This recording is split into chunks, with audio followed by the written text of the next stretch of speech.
లోక్సభ ఎన్నికలు ముందున్న వేళ మరోసారి బీఆర్ఎస్ బీజేపీ పొత్తుల వ్యవహారం హాట్ టాపిక్ అవుతోంది. నిజానికి ఇటీవలి తెలంగాణ అసెంబ్లీ ఎన్నికల సమయంలోనూ ఇదే డిబేట్ నడిచింది. కేసీఆర్ తమతో పొత్తు పెట్టుకునేందుకు ప్రయత్నించారని సాక్షాత్తు ప్రధాని మోడీ నిజామాబాద్ సభలో ప్రస్తావించడం కూడా సంచలనమైంది. బీఆర్ఎస్ బీజేపీ ఒక్కటే అన్న ప్రచారం ఇప్పుడు కూడా మళ్ళీ మొదలైంది. దీంతో ఈ టాపిక్ను ఎదుర్కోవడం బీజేపీకి పెద్ద సవాల్గా మారుతోంది.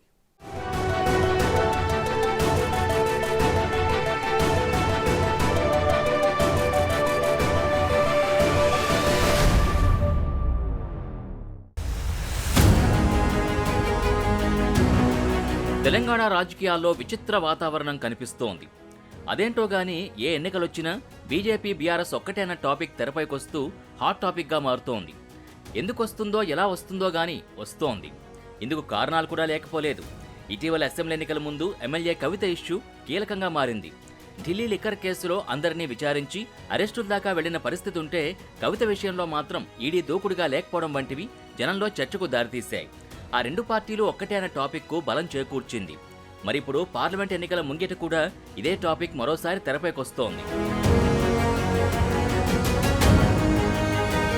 బీఆర్ఎస్ లీడర్లు చాలా మంది చిట్చాట్లలో కమలంతో పొత్తులుంటాయని చెబుతుండడం మరోసారి ఇష్యూ తెరపైకొచ్చిందంటున్నారు. పైగా బీఆర్ఎస్ అనుకూల సోషల్ మీడియాల్లోనూ బీజేపీతో పొత్తులపై ప్రచారాలు పెద్ద ఎత్తున జరుగుతుండడం కీలకంగా మారింది. బీజేపీ బీఆర్ఎస్ కలిసి పోటీ చేస్తాయని ఇంత జరుగుతుంటే బీఆర్ఎస్ నేతలు ఎక్కడా ఖండించకపోవడం కూడా ఒక ప్రధాన కారణంగా కనిపిస్తోంది. నిప్పులేనిదే పొగ రాదని కాంగ్రెస్ నేతలు కూడా కామెంట్లు చేస్తున్న పరిస్థితి ఉంది. ప్రస్తుతం తెలంగాణలో అధికారం కోల్పోయిన బీఆర్ఎస్కి రెండు ఆప్షన్లున్నాయి. జాతీయ పార్టీలైన బీజేపీ కాంగ్రెస్తో నేరుగా ఢీకొనడం. రెండో ఆప్షన్ బీజేపీతో జట్టుకట్టి కేంద్రంలో అధికారంలోకి వస్తే అధికార పార్టీలో ఉన్న పరిస్థితి ఉంటుంది. పొత్తులపై బీఆర్ఎస్ నేతలు మాత్రం ఖండించడం లేదు. బీజేపీతో బీఆర్ఎస్ పొత్తున్నా మల్కాజ్గిరి ఎంపీ టికెట్ తమదే అని మాజీ మంత్రి మల్లారెడ్డి చిట్చాట్లలో చెప్పడం కీలకంగా మారింది. బీజేపీతో బీఆర్ఎస్ పొత్తుంటే తమ ఎమ్మెల్యేలు టచ్లో ఉన్నారని బండి సంజయ్ ఎందుకు మాట్లాడతారని ప్రశ్నిస్తున్నారు. రెండు జాతీయ పార్టీల్ని తట్టుకుని ఈ 5 ఏళ్లు గులాబీ పార్టీని కాపాడుకోవడం చాలా సవాళ్లతో కూడుకున్న పని. ఇప్పటికే చాలా మంది నేతలు హస్తం గూటికి చేరుకుంటున్నారు. పార్టీ మారేందుకు చాలా మంది తెర వెనుక ప్రయత్నాలు చేసుకుంటున్నారు. హస్తం పార్టీ బలహీనంగా ఉన్న చోట నేతల చేరికల్ని ప్రోత్సహిస్తోంది. పెద్దపల్లి ఎంపీ కాంగ్రెస్లో జాయిన్ అయ్యారు కూడా. ఇదే బాటలో మరికొందరున్నారు. ఇంకొందరు బీజేపీ వైపు చూస్తున్నారట. దీంతో పార్టీ ఖాళీ అవుతుందన్న ఉద్దేశంలో గులాబీ నేతలున్నారు. అందుకే ఎవరూ పార్టీ మారకుండా ఉండేందుకు బీజేపీతో పొత్తు ఉంటుందని ఇండికేషన్లు ఇస్తున్నారన్న టాక్ నడుస్తోంది. ఎట్టి పరిస్థితుల్లోనూ బీఆర్ఎస్తో బీజేపీ పొత్తు ఉండదని, ఇదంతా కేసీఆర్ ఆడుతున్న నాటకం అంటున్నారు బండి సంజయ్. సాక్షాత్తు ప్రధాని మోడీనే వారి అవినీతిపై మాట్లాడారని గుర్తు చేస్తున్నారు. అధికారంలో ఉన్నప్పుడే కేసీఆర్ ఎన్డీఏలో చేరతామని అడిగితే చేర్చుకోలేదని అన్నారు. బీఆర్ఎస్ ఒక్క సీటు గెలిచే అవకాశం లేదని, ఆ పార్టీ నేతలే పక్కచూపులు చూస్తున్నారని అన్నారు. 8 మంది బీఆర్ఎస్ ఎమ్మెల్యేలు, 5 ఎంపీలు తమతో టచ్లో ఉన్నారని బండి సంజయ్ అంటున్నారు. అటు బీజేపీ రాజ్యసభ ఎంపీ లక్ష్మణ్ కూడా బీఆర్ఎస్ తీరుని తప్పుబట్టారు. పొత్తులు లేవని కిషన్ రెడ్డి కూడా పదే మాట్లాడుతున్నారు. గులాబీ పార్టీ మునిగిపోయే నావా అని, అలాంటి పార్టీతో పొత్తు ఉండదని అంటున్నారు. కానీ గులాబీ నేతలు మాత్రం ఖండించడం లేదు. అదే విచిత్రం. బీఆర్ఎస్ పుట్టినప్పటి నుంచి ఈ రాష్ట్రంలో దాదాపు 2000 ఏ ఒక్క ఎన్నికలైనా బీజేపీ బీఆర్ఎస్తో కలిసి పోటీ చేసిన దాఖలాలు ఉన్నాయా? ఇదే కాంగ్రెస్ బీఆర్ఎస్ మీరు కలిసి స్థానిక సంస్థల్లో పోటీ చేశారు, అధికారాలు పంచుకున్నారు, అసెంబ్లీలో పోటీ చేశారు, రాష్ట్రంలో అధికారాలు పంచుకున్నారు, కేంద్రంలో కాంగ్రెస్ ప్రభుత్వంలో యూపీఏ ప్రభుత్వంలో కేసీఆర్ స్వయంగా కేంద్ర మంత్రిగా కొనసాగినాడు. ఇవన్నీ కూడా ప్రజలు గమనించారు. కాబట్టి మీరు మొన్న ఎన్నికల్లో కూడా ఒక తప్పుడు ఒక నేరేటివ్ క్రియేట్ చేసి ఆ రకంగా కాంగ్రెస్ లబ్ధి పొందింది. కాబట్టి ఇప్పుడు ఆ గ్యారెంటీల సంగతి తేలిపోతున్నది. మీ అవకాశవాదం ఎందుకు ఇవాళ కాళేశ్వరం మీద ఇంత రాద్ధాంతం చేస్తున్న వాళ్ళు ఇవాళ కేంద్ర ప్రభుత్వానికి దాన్ని సిబిఐ ద్వారా విచారణ జరపండి అని చెప్పి ఎందుకు రాయలేకపోతున్నారు?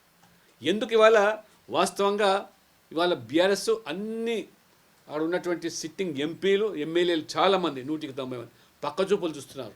వాళ్ళ ఖచ్చితంగా వారు ఒక్క సిట్టింగ్ ఎంపీ కూడా బీఆర్ఎస్ మీద పోటీ చేయడానికి మానసికంగా సిద్ధంగా లేరు. ఆ విషయాలు నేను తెలుసు. మాతో అందరూ కూడా ఇవాళ టచ్లో ఉన్నారు. ఖచ్చితంగా వీరు పైన ఎన్ని ఒడంబికలు చేసినా ఒప్పందాలు ప్రజలు మాత్రం ఇవాళ మాతో ఉన్నారు.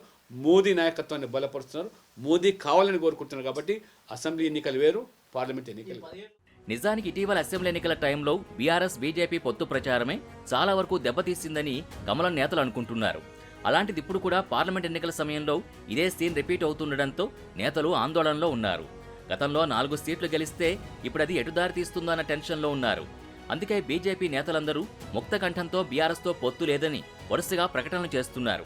పైగా అసలు మ్యాటర్ని కాంగ్రెస్ బీఆర్ఎస్ పక్కదారి పట్టిస్తున్నాయని ఫైర్ అవుతున్నారు. ఈ రెండు పార్టీలు కూడా వచ్చే పార్లమెంట్ ఎన్నికల్లో బీజేపీని ఎదుర్కొనేటువంటి శక్తి ఏ ఒక్క పార్టీకి లేదు. కాబట్టి రెండు పార్టీలు ఒకరికొకరు రహస్య ఒప్పందాల మేరకు సహకరించుకుంటూ నేను కొట్టినట్టు చేస్తా, మీరు ఏడ్చినట్టు చేయండి అని చెప్పి ఆ కాళేశ్వరం ప్రాజెక్టు పేరు మీద రాద్ధాంతం చేయడమే తప్పితే, ఒకవైపు కాంగ్రెస్ పార్టీ ఈ కాళేశ్వరం యొక్క మరి కుంభకోణాన్ని అవినీతిని బూచిగా చూపించి ఈ బీఆర్ఎస్ లోపరుచుకుంటున్నది.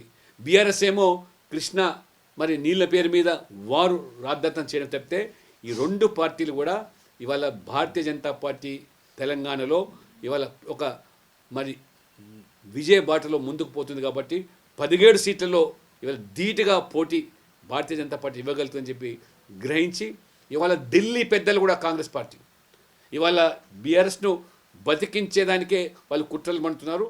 ఇటీవల ఎన్నికల్లో ఓడిపోయిన ఈటెల రాజేందర్ కూడా మల్కాజ్గిరి పార్లమెంట్ బరిలో ఉండేందుకు ప్రయత్నాలు చేసుకుంటున్నారు. తాను మారుతున్నట్టు కొందరు దుష్ప్రచారం చేస్తున్నారని, పార్టీ మారబోనని అంటున్నారు.